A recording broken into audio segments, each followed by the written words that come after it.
Good day everyone, this is Charmark TV for another video. So itong table lang nakikita ninyo is ayan yung trigonometric table of special angles. Ano po? So as you can see, we have six trigonometric ratios, no?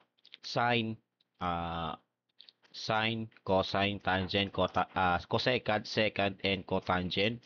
Tapos yung angles na 0 degrees, 30 degrees, 45, 60, and 90 degrees. And then ayan po yung corresponding values nila. So halimbawa, ang sine of 30 degrees na discuss natin before, no? So sine of 30 degrees, hanapin mo lang yung intersection nila. So sine tapos 30 degrees, bale that's 1/2, no? So ibig sabihin the value of sine 30 is 1/2. So gagamitin natin itong table to evaluate some trigonometric or expressions involving trigonometric ratios. Okay, so it's up to you guys kung paano nyo i-obtain yung copy. So you may take this as a screenshot or you may search on your own or you just copy the table. No, kayo nang bahala doon. Okay? So let's begin, no? Evaluating some expressions. Okay. So ito po siya, no? Ayan. All right. So number one, let's start off with number one, no? So ang i-evaluate natin ay cosine of 45 degrees quantity squared. Okay? So first kukunin muna natin yung value ng cosine 45. So hanapin mo yung cosine dito, ito po yung cosine, tapos yung 45. Bale, yung intersection ng cosine at 45 degrees is square root of 2 over 2. So, ibig sabihin, the value of cosine 45 degrees is square root of 2 over 2. Then, meron tayong exponent na naka-raise. So, ang exponent ay 2. Just like that. Okay? Ayan po. And then, saka natin i-simplify. So, let's do this. Ano po? So, this will become square root of 2 squared all over 2 squared. Okay?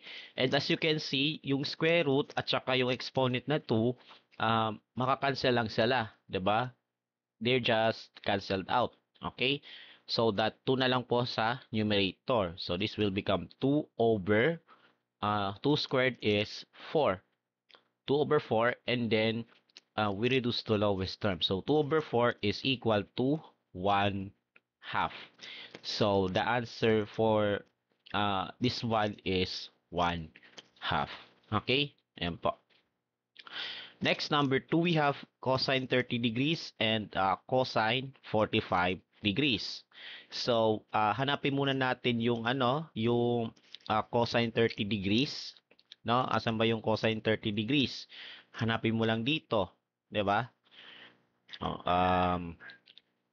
this one cosine tapos 30 degrees. Bali ang value nun ay square root of 3 over 2. Okay? Habang ang cosine 45 degrees naman, so again, cosine tapos 45 degrees. So that's square root of 2 over 2. Okay? Kaya naman, we're going to substitute this, no? So, again, cosine 30 is square root of 3 over 2. Habang yung cosine 45 naman ay square root of 2 over 2. Okay. So, ayan po. And then, saka natin i-combine itong dalawa sa single fraction. So, since pares naman yung denominator nila, so, yeah, combine na lang natin sa iisang fraction. So, this will become square root of 3 plus square root of 2 all over,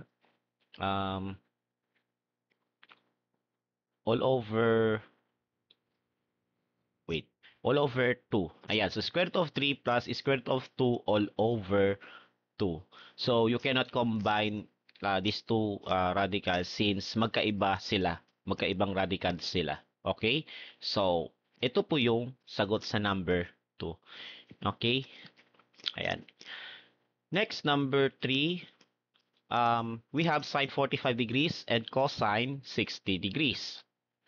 No? So, tingnan natin sa trigonometric table, no? yung sine 45 degrees, wait lang. Okay. Okay, so tingnan natin sa trigonometric table. So, bale, ang sine of 45 degrees ay square root of 2 over 2, habang ang cosine 60 degrees naman ay 1/2. Ayan. So, bale, let's substitute. So, uh, for this one, sine of 45 degrees, again, we have square root of 2 over 2 times uh, cosine of 60 degrees, that's 1/2. Okay? Then, i-multiply na lang natin sila and then we're done. Okay? So, square root of 2 times 1 is square root of 2 all over 2 times 2. That is equal to 4. Okay, that's it. Ito na po yung answer for number 3. Square root of 2 over 4. Number 4, we have secant of 45 degrees times the tangent of 60 degrees. Okay. Ayan. So, hanapin muna natin sa trigonometric table yung dalawa, secant 45 tsaka tangent 60. So, secant 45 is square root of 2, habang yung tangent of 60 naman ay square root of 3. Okay, so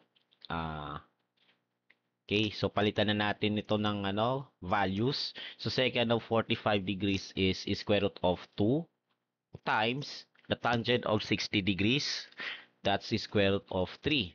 And then we're going to multiply these two square roots. So square root of 2 times the square root of 3 is square root of 6.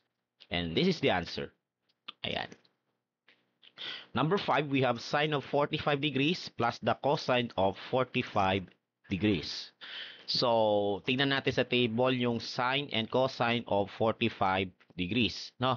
So, this is sine and cosine. Tapos ito yung 45 degrees. Ito po ang hinahanap natin. Ano po?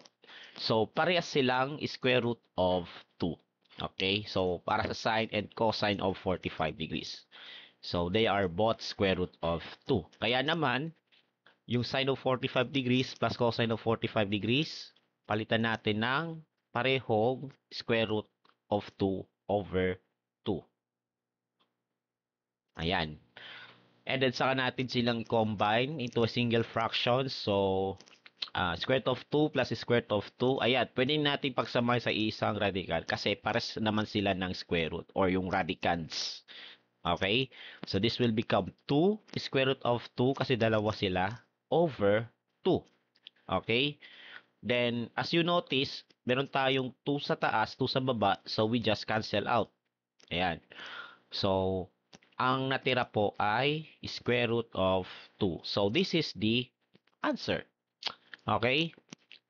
And then, finally, sa number 6 po, pause this video to give yourself time to answer this one. And when you're ready, keep on watching to reveal the answer.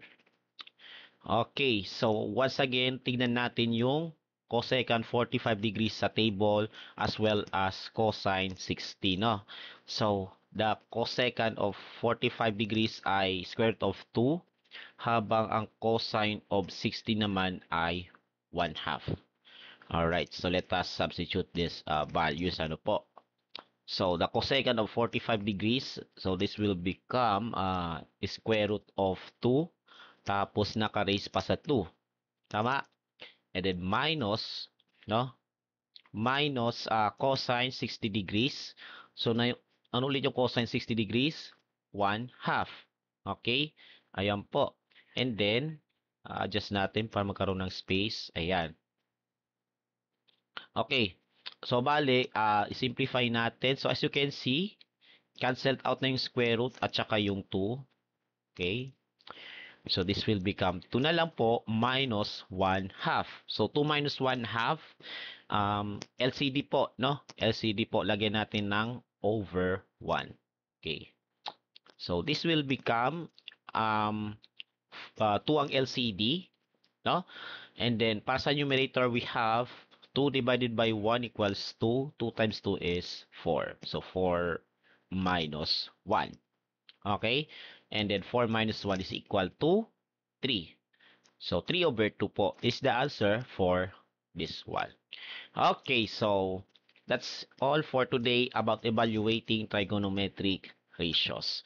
Okay, so importante din po yung table to evaluate some expressions. Pero kung mas maganda is kabisaduhin nyo na lang by heart. So ah, kung hindi nyo type kabisaduhin to sa table, mas mabuti na mag-draw na lang kayo ng 45, 45, 60. I-draw nyo na lang yung special right triangles and then recall the SOHCAHTOA. Doon makikita mo na yung values ng lahat ng trigonometric functions at those angles. Okay, so memorize by heart po. And I hope na and it takes time to practice and practice and practice. Okay, so that's all for today, and I hope you have learned something. Thank you for watching, and I hope na